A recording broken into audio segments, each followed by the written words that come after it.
আসসালামু আলাইকুম। সো আজকে আমি কথা বলবো একজন স্টুডেন্ট হিসাবে আমার পার মান্থ ইউএসএ তে আমার কত টাকা খরচ হয় বা আমার পার্সোনাল এক্সপেন্স কত। সো আমি যেখানে থাকি ইন মিশিগান, এখানে কিন্তু lower than any other cities. And আমার পার্সোনাল এক্সপেন্স যদি আমি বাসা ভাড়া থেকে ধরি, আমার আমি যেহেতু ফ্যামিলির সাথে থাকি, সো আমি বাসা ভাড়াটা ধরছি না। পার পার্সন ধরুন 300 to 400 এর মতো রুম রেন্ট দেয়। আর যারা সিঙ্গেলার বা ব্যাচেলার আছে তাদের ধরেন এখানে খরচ $100 মতো যায়। আর যদি আমি গাড়ির ক্ষেত্রে, আমি সেখানে গাড়ি মাস্ট লাগে যা চলাচলের জন্য, গাড়ির মেনটেন্যান্স করো 300 এর মতো। আর আপনার লন্ড্রি বা হাবিজাবি যেগুলো আছে $50 to 100 ধরলাম।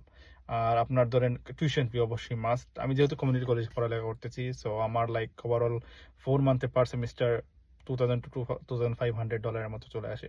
So overall if I would say every month আমি ধরলাম পার সেমিস্টার 600, অ্যান্ড ওভারঅল 1500 এর মতো হয়ে যায় অ্যাজ অ্যান স্টুডেন্ট। সো আমি মনে করি 1500 is not big deal for each and every student who are living in United State. So this is my personal expense, how I am living over here.